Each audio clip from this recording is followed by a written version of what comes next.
Ang plano ni David para sa templo. Ika-28 kabanata.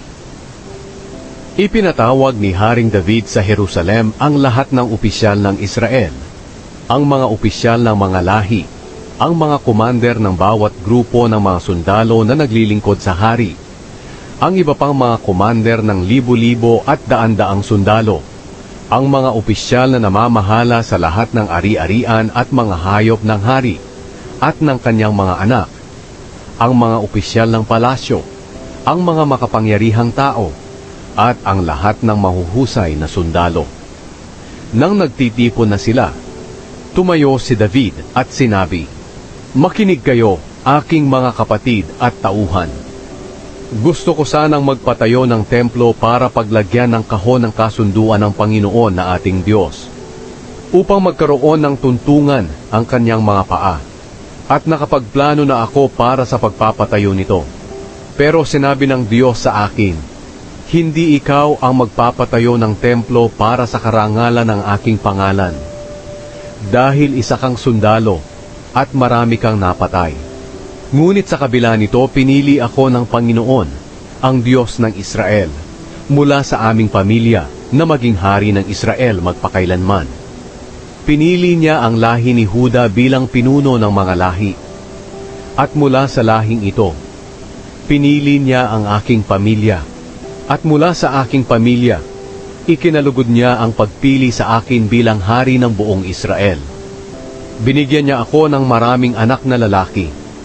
At mula sa kanila, pinili niya si Solomon na maghari sa kanyang kaharian, ang Israel. Sinabi niya sa akin, ang iyong anak na si Solomon ang magpapatayo ng aking templo at ng mga bakuran nito, sapagkat pinili ko siya na maging aking anak at ako'y magiging kanyang ama.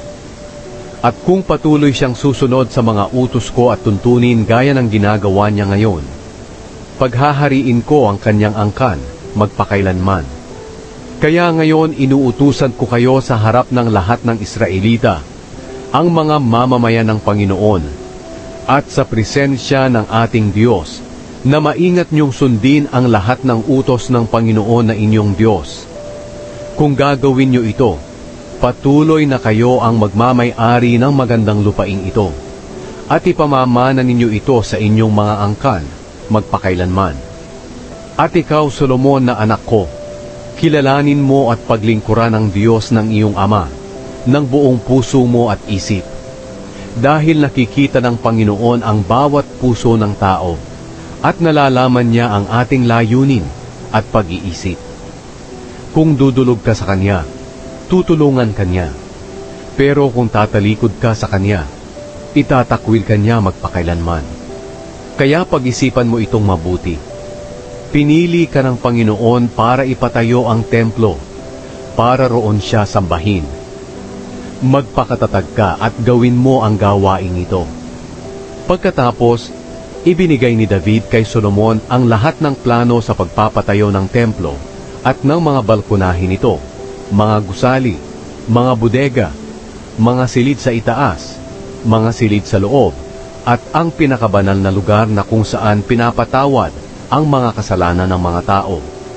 Ibinigay niya ang lahat ng plano na itinuro sa kanya ng Espiritu para sa pagpapatayo ng mga bakuran ng templo ng Panginoon, sa lahat ng silid sa paligid nito, sa mga bodega ng templo ng Diyos, kasama na ang mga bodega para sa mga bagay na inihandog. Tinuruan din niya si Solomon kung paano igugrupo ang mga pari at mga Levita, at ang lahat ng gawain sa paglilingkod sa templo ng Panginoon, ganoon din ang lahat ng mga gagamitin sa paglilingkod.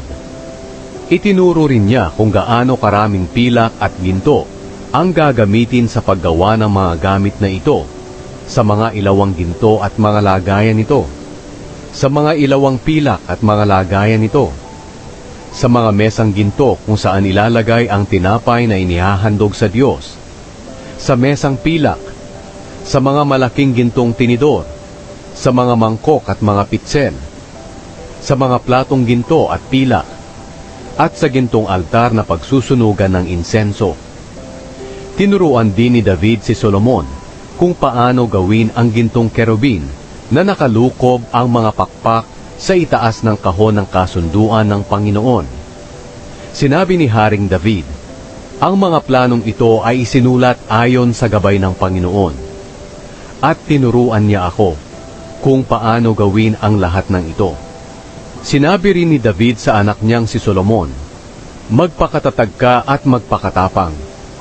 Simulan mo na ang pagpapagawa. Huwag kang matakot o manlupaypay, dahil ang Panginoong Diyos, ang aking Diyos, ay kasama mo. Hindi kanya iiwan o pababayaan hanggang sa matapos ang lahat ng gawain para sa templo ng Panginoon. Nakahanda na ang grupo ng mga pari at mga Levita para sa lahat ng gawain sa templo ng Diyos. At may mga tao rin na may kakayahang gumawa ng anumang gawain na handang tumulong sa iyo. Ang mga opisyal at ang lahat ng tao ay handang sumunod sa iyo.